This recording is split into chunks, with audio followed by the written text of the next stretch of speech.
Welcome to another episode of Tell Me More. We're in the studio, just me, Katy Reed-Hodges, and our pastor, Dr. Dennis R. Wiles. Luke is out today. We're talking about the Exodus, about Moses' mistakes and his way, going his way, versus God's way, and how much better it is to choose God's way. And so it's enjoyable, and we're glad you're here. Enjoy the listen.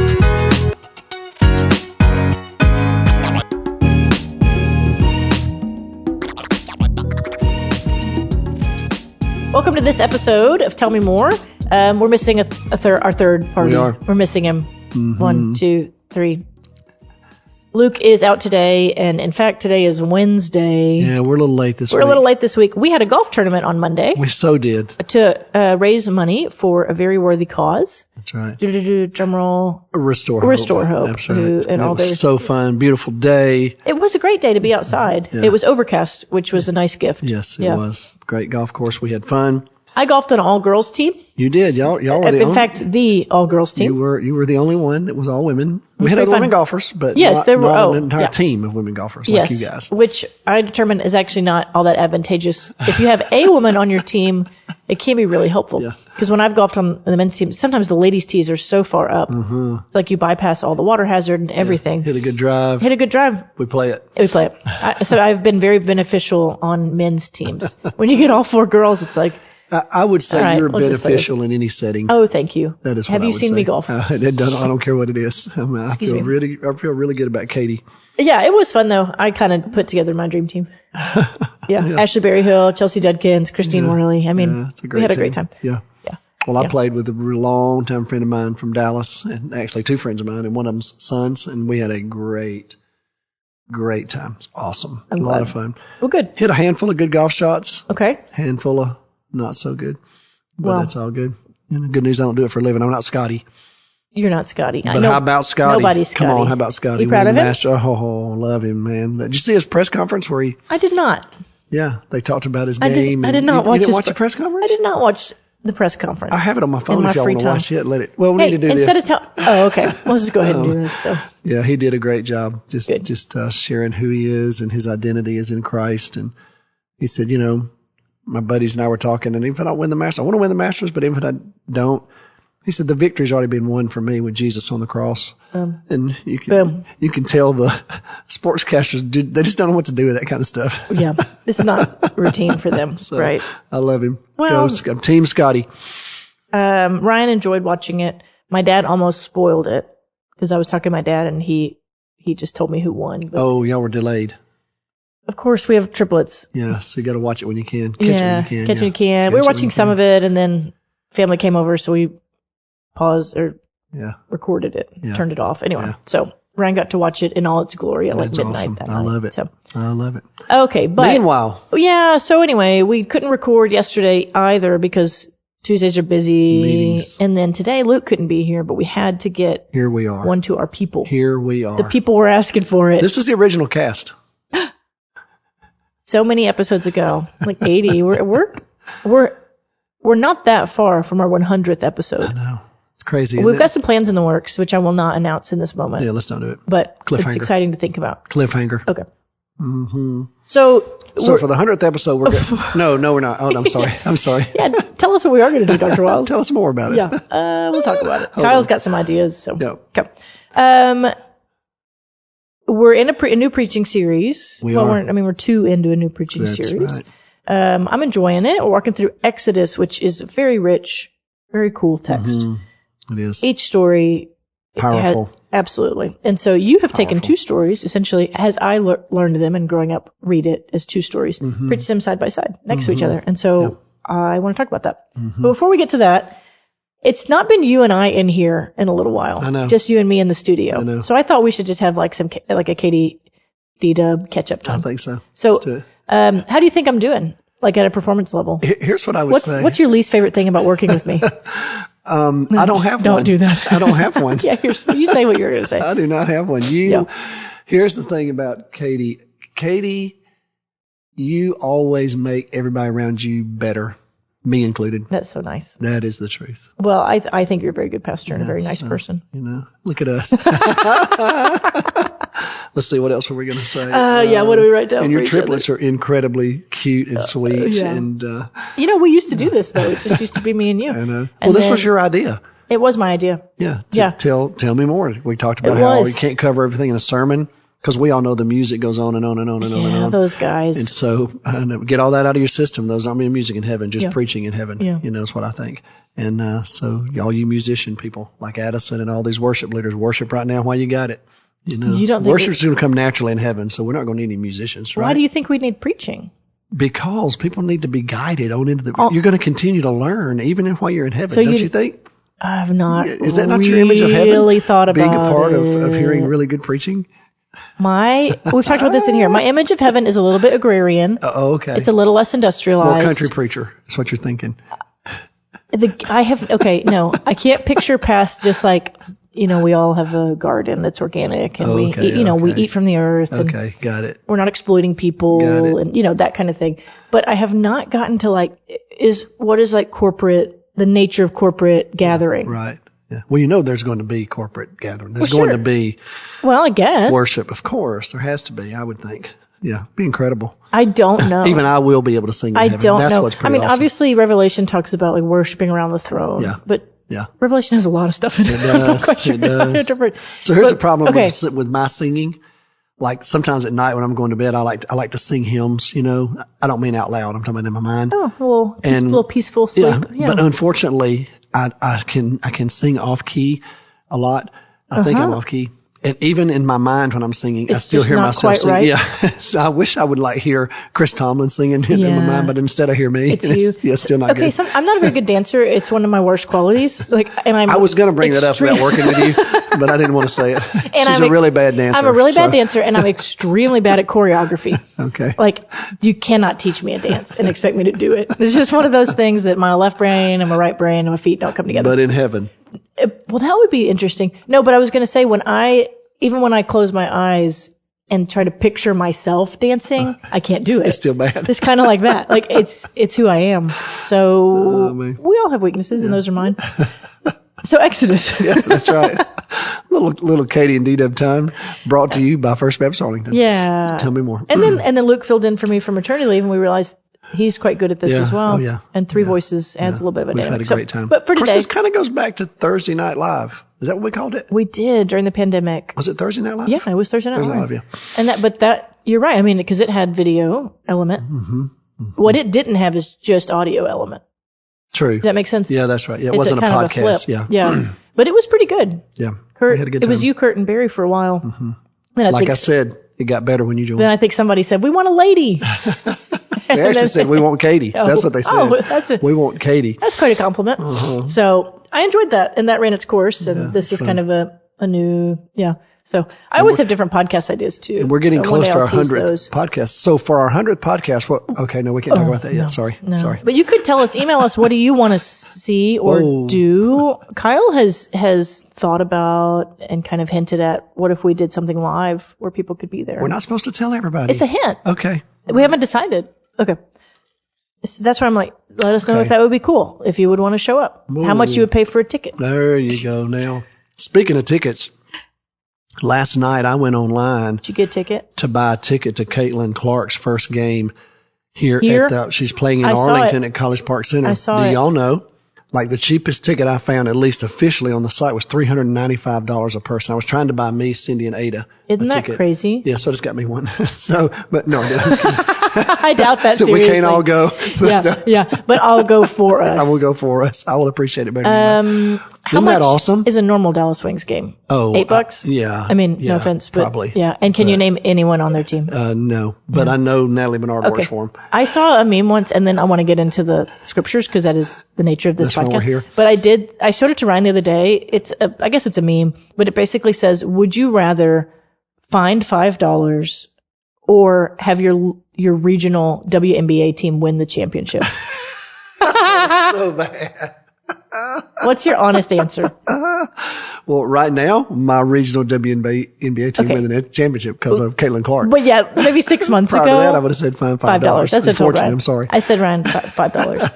And then he said, what about the Mavericks? And I don't care anything about, the Mavericks. I don't care anything about pro sports. It's just a thing about me. I like college sports a lot. Yeah. And I was like, no, I still don't care. Like, give me $5. And Ryan was like, no, the UTA Mavericks. Cause we used to have season tickets. Yeah. And I was like, I would for sure want them to win. Of course. I'm very invested in, or was before the triplets. Yeah, we love them. I would love to see our local collegiate sports teams win. Yeah.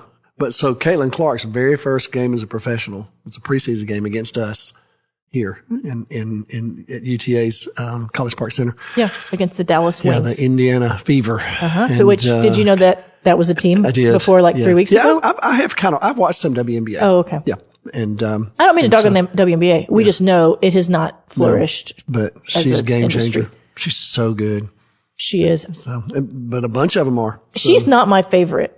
I respect her, but I was happy to see South Carolina win. That's who I wanted to win. I really like Dawn Staley and that it's team. A great team, South Carolina. Yeah, they're fun. So, okay, thank you for the Speaking time. of Moses. Thank you for the time. Okay, so you have preached on this text. Yes. I have a couple of questions about it. Okay.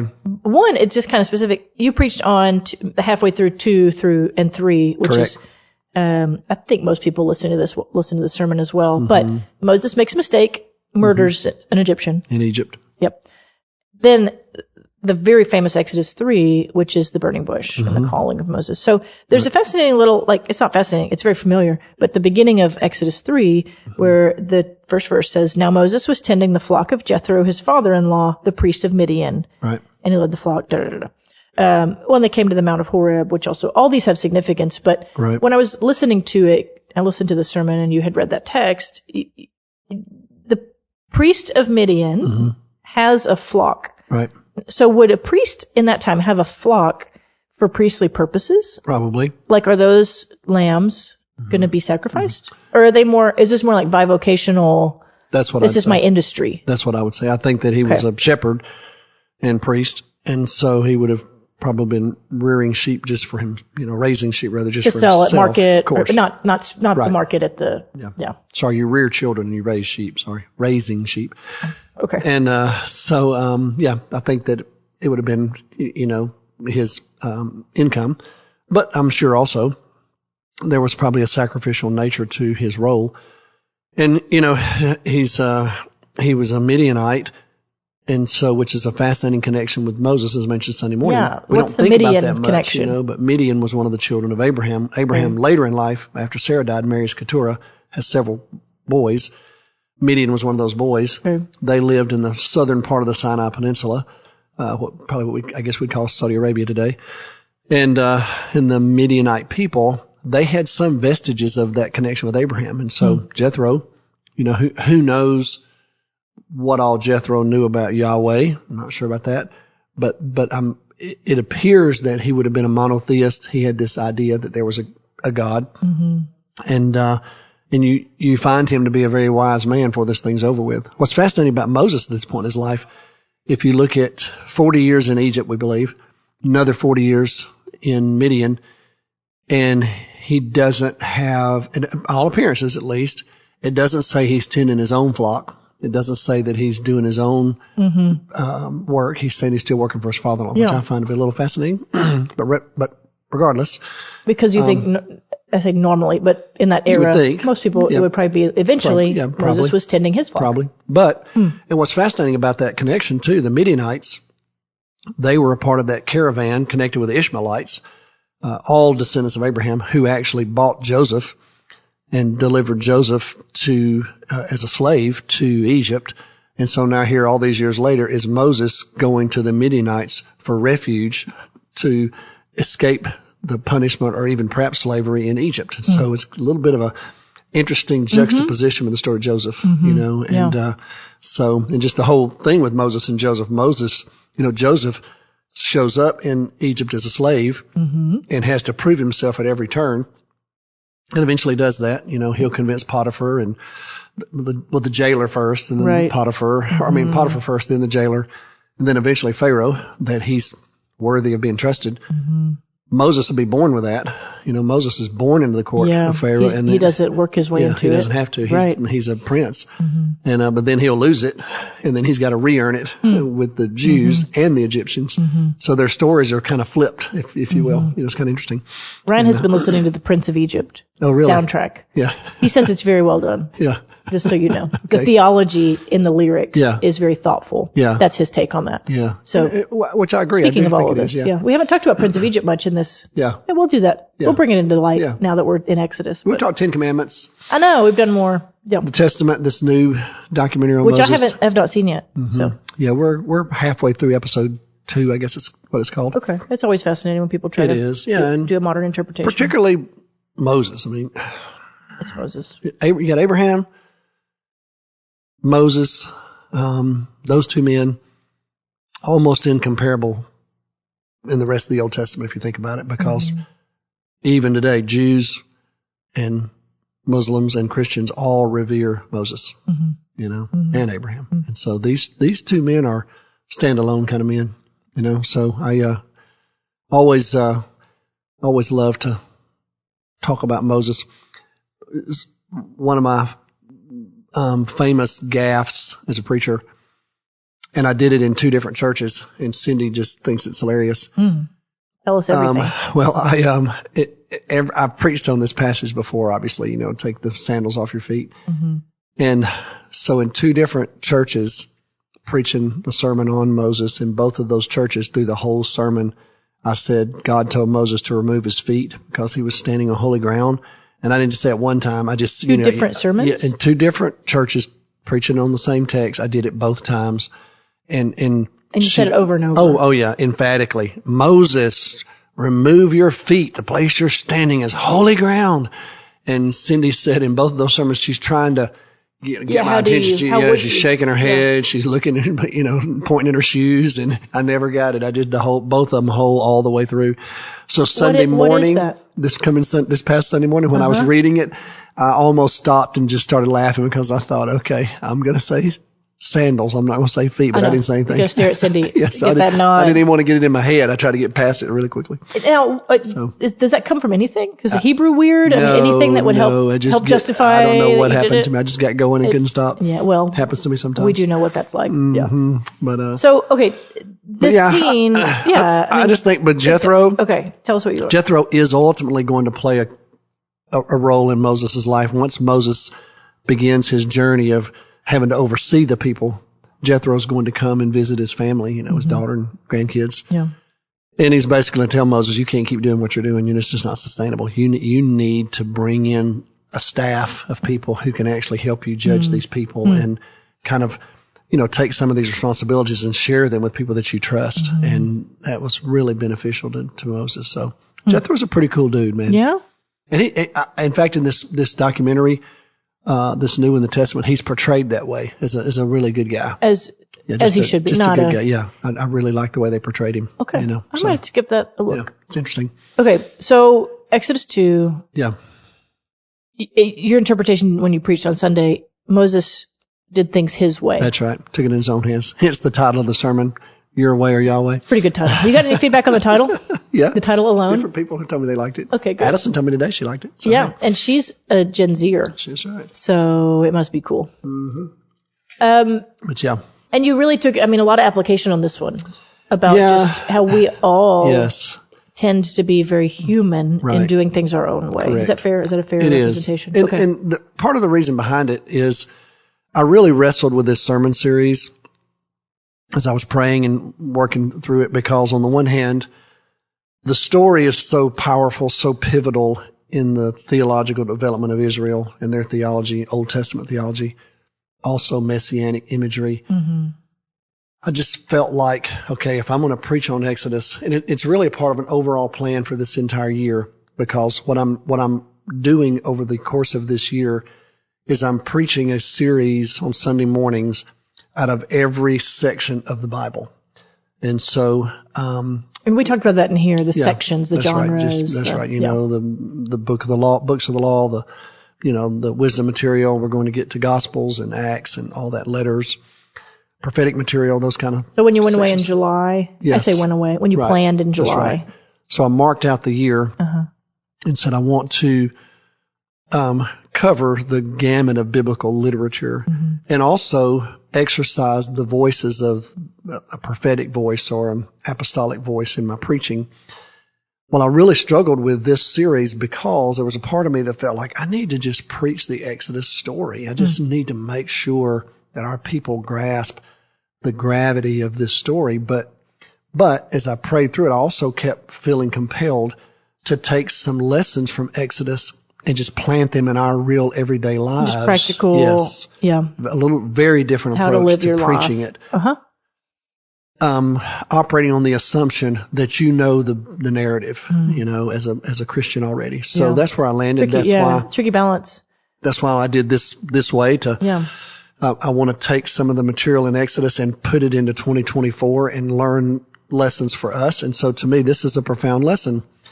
You read Exodus 2, Moses he carries himself as an Egyptian. He's wearing the clothes of an Egyptian, speaks the language of the Egyptians.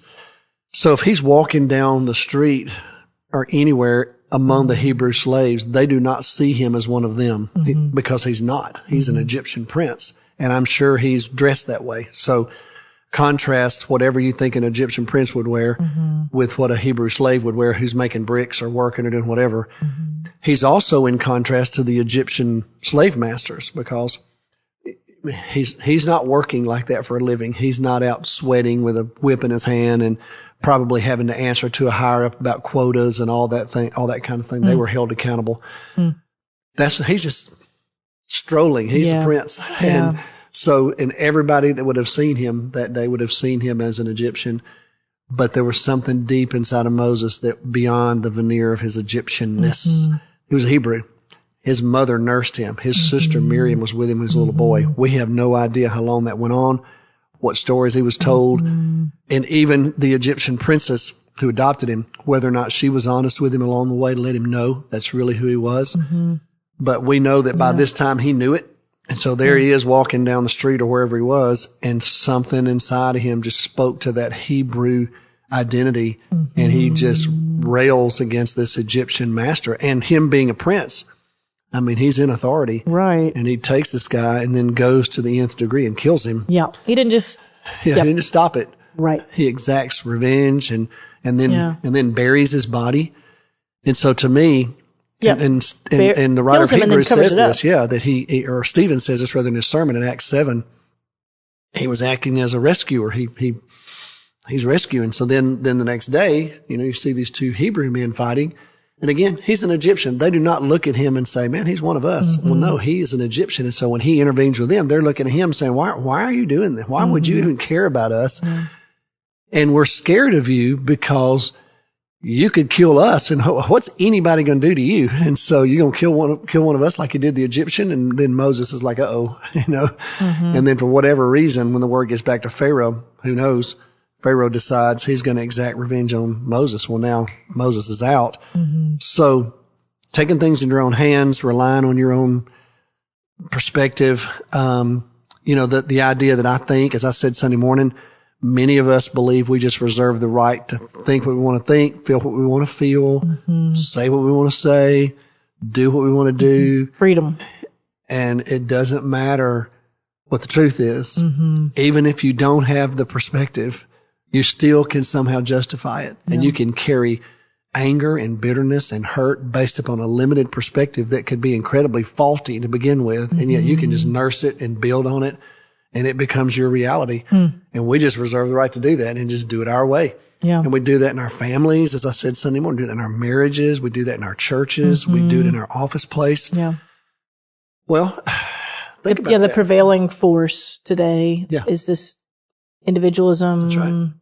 And we live in a world that applauds it, affirms it, be selfish, take care of yourself, protect yourself. Nobody's going to look after you if you don't look after yourself, and pick up your own calls and, flex your own muscles and mark out your territory and send a message and, be as selfish as you have to be.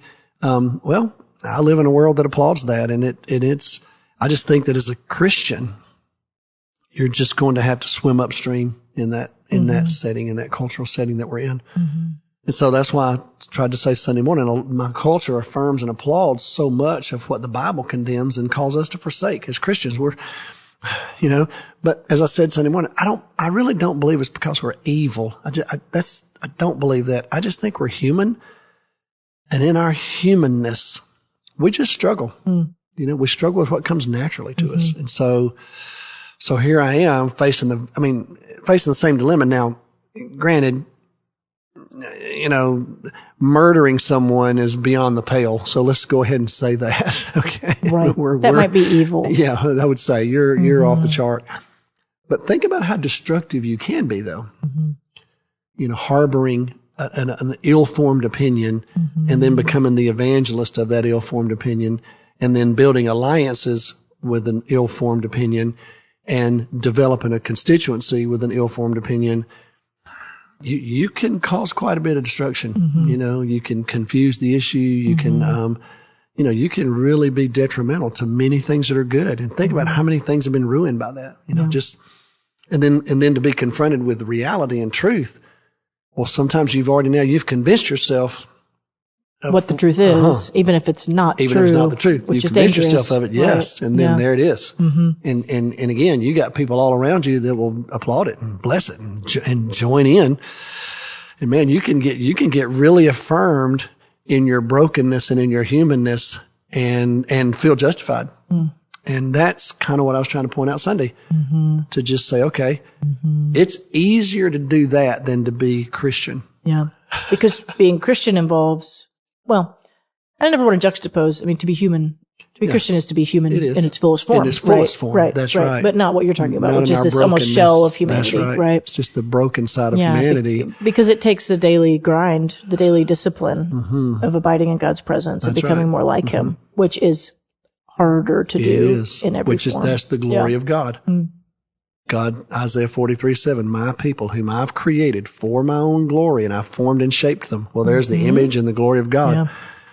Yeah. And y'all talked about glory last week. That's right. That's who we're supposed to be. By the way, good job last week. Yeah, thank you. So think about, okay, if that's supposed to be on display in me, I need to take that seriously. I mean, that's my assignment. Yeah. And so, that you might figure out how to display this glory. So can you imagine if you filled a world full of Christians? I'm thinking about it. Fill a world full of Christians who truly were compassionate and slow to anger and maintained love and were faithful and would learn how to forgive and still hold people accountable. If they could live at that perfect intersection of grace and justice like Jesus did, what a world we would have. Now, do they gather for corporate worship? Yeah.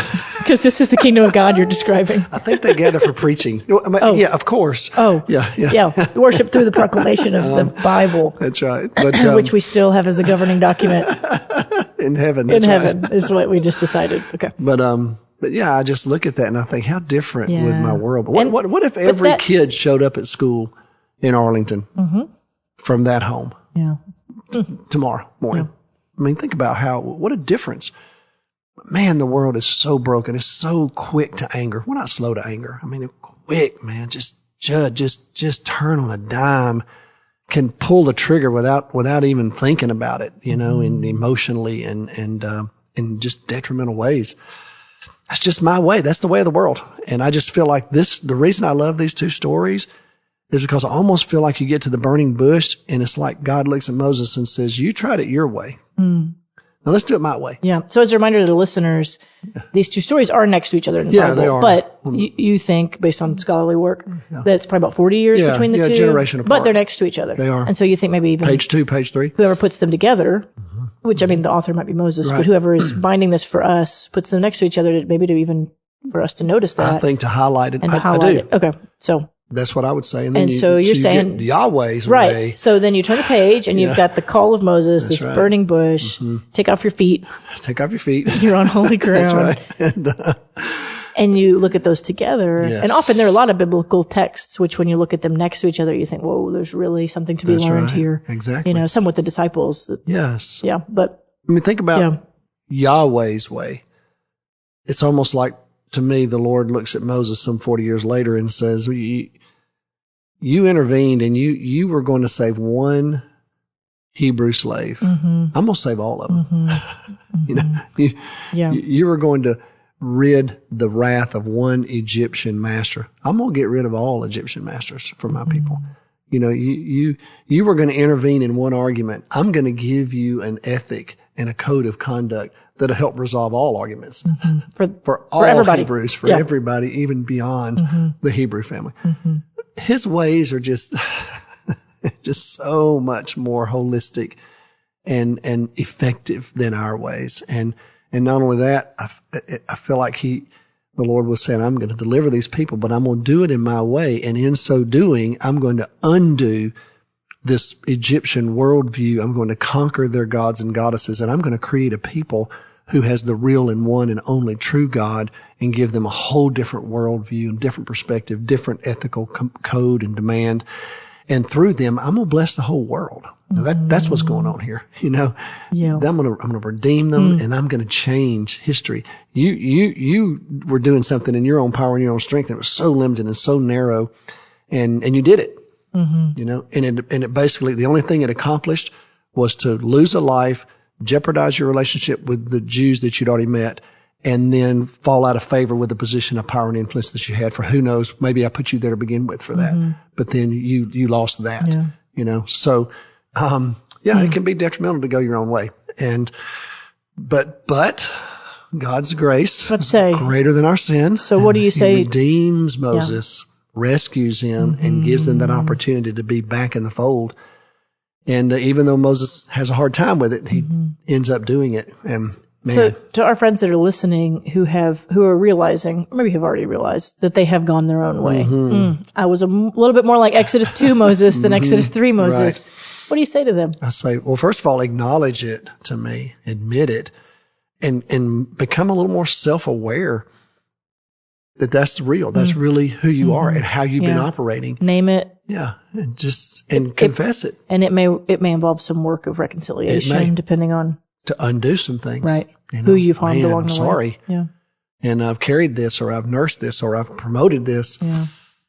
Okay. Then the good news is the forgiveness of God. It's like times of refreshing, the Bible says. Let that wash over you, and then learn the lesson. You know, learn the lesson to seek to connect your way to God's way. We're always going to struggle with it. We're always going to, my goodness, you know, we're not perfect. Yeah. But if I keep learning and keep growing in my understanding of it, hopefully what happens to me is my behavior changes commensurately. And then the flip side of that is the positive impact that you have as opposed to the detrimental impact that you were having. That's where you start seeing the beauty of things. And the Bible says that, you know, Jesus said the truth will make you free. Well, that's just true. You live into truth, and it creates the right kind of freedom. Yeah. You know, the right kind of freedom is the freedom you have to serve God, to live in a relationship with Him. That's exactly what God told Moses to tell Pharaoh. He didn't just say, go tell Pharaoh, let my people go so they can just go be whoever they want to be. Well, no, that's not freedom. He said, so they may worship me and serve me. That's real freedom, is to live more fully into the humanness God designed for us. That would be real freedom. And so, but I think we all struggle with this. I know I do. And I had a lot of feedback from the sermon Sunday morning where people said, you know, I have this struggle, you know, and I'm trying to figure it out. Because it's so natural to be vengeful and greedy and, like I said, just completely self-centered. You know, you just put yourself in the middle of everything. And, it's a way to live, you know, and it's a way that will, if you need it, it'll be affirmed and blessed, because there'll be plenty of people who will love it and join you in it. But by the same token, if you choose the other path, there are plenty of people who are going to affirm that and bless that. Fellow believers, we want to live that way. I want you to live that way. We're trying to live that way. So get in community is another thing I'd say. Get in community with other people who are trying to do this. I think it's a good word that we do live in a society, in an age where you can probably do whatever you want and find some group of people that's going to say it's okay. Yeah, absolutely. And it can very well lead to your destruction. And so who you surround yourself with, just the discernment and the wisdom of who you're going to let be the most influential people in your life. That's right. And who you're really going to listen to, even down to, let's name it, like what news cycle you just have playing in the background, if you even need one on in the background. Just the voices and the influence. we have to be very wise right now on what we're taking in. Yes, because, Henry Nouwen used to say something, I'm going to paraphrase. He used to say, he was a Catholic priest, he's dead now. Everybody has this inner room.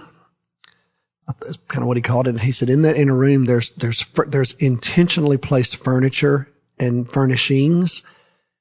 And we all have the option to, first of all, decorate that inner room. And then we reserve the right to who invite into it that would feel welcome in it. I think about that a lot. We've got this inner room, this deep part of us that we decorate ourselves. And then who do we invite into that? Who do we welcome in? We need to be almost cunning, super thoughtful. We do. That's about Psalm 1. Who is in there. Yeah. Not the mockers, not the sinners, not the rebellious, not the wicked. No, that's not who's in the inner room. And so that's, to me, the beauty of the church. Get in a community. That's another thing I'd say about when you're living a selfish life. First of all, stop it. If you've realized you're living your way and not Yahweh's way. Stop it. That's step right. one. And find Quit some it. of Yahweh's people who are really trying to do this and get in community with them and pray with them and talk honestly with them and let them join you in this journey. Because I'm telling you, churches like ours and many others are filled with people who are trying to do just that. They're trying to get it right and they're trying to figure it out. And man, it's sure helpful. Just like you're applauded and affirmed in the wrong direction, you can be applauded and affirmed in the right direction. And it's just as powerful, and can promote good behavior. And so that's what I hope for. And that's why, I haven't talked a whole lot about Ephesians in the last little bit. It's still the undercurrent for me for this year. But when I'm reading Ephesians, that to me is what Ephesians is all about. It's about Paul painting for us a picture of what the church could really be like. This is how it can really actually look. achieve it. This right here is what it could be like. And so I would even point you to Ephesians 4 if you're trying to climb out of that selfish pit, so to speak. Look at Ephesians 4 and hear an admonition from Scripture about how to do this in community with other believers. So, boom. Okay, one last thing. Okay. Might I? Sunday. It was a big Sunday at our church. It was a big Sunday. We voted and called a new contemporary worship minister. That is correct. I assume most people that are listening here are in on that, but if not, you want to tell us a little about him? What do we need to know? Yeah, we're going to, here's what we're going to do. Yes, sir. We're going to talk about him, not give his name just yet. We'll wait till Sunday. Oh, that's right. And I'm glad I didn't say that because that was not on my radar. But because he is needing to go back and tell his in the church. right way tell his church. But here's what I would say about him in particular. When we were looking, we were looking for a certain talent level, which obviously is a given if you're going to lead worship and music. But we were also looking for a type of person who had an air of humility about them, who had a deep appreciation for the church, and who didn't necessarily think that they were the only thing going. That they realized they were going to be a part of a community of a more complex entity than they themselves would be individually leading, and just have that spirit about them of appreciation and depth and kind of a welcoming, just persona. Boom. That's what we found with this young man. And next week we'll broadcast his name. And this Sunday we're going to say thank you to Joey. We are. Honor him and his family. Pray for them as they go. Yes. Thank him for leading us. Very humble, a whole year. Sweet young man and family. And the church this is just a sweet church. The church loves people who minister to them and care for them. That's who these people are at this place. And I love that about our church. And we care for each other. And we don't always get it right, but it's not for lack of trying mostly. Yeah. That's what I'd say. I would agree. The heart's there. The heart's there. The heart is there. So, good. Yep. Okay, well, we survived 1 week without Luke. We did. But let's not make it too many. No, we need to bring Luke back. Okay, deal. But it was fun with you today. Yeah. Any closing thoughts? I would just say, you're aware of Yahweh. Let's go with Yahweh. Amen. See you next week.